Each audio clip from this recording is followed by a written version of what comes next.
কলা গাছ দেখছি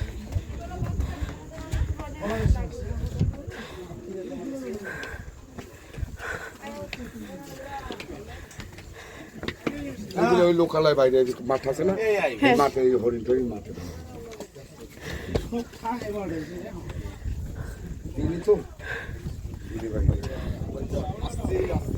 এইটা কিন্তু উঁচা বেশি। শেষ এই পর্যন্ত। হ্যাঁ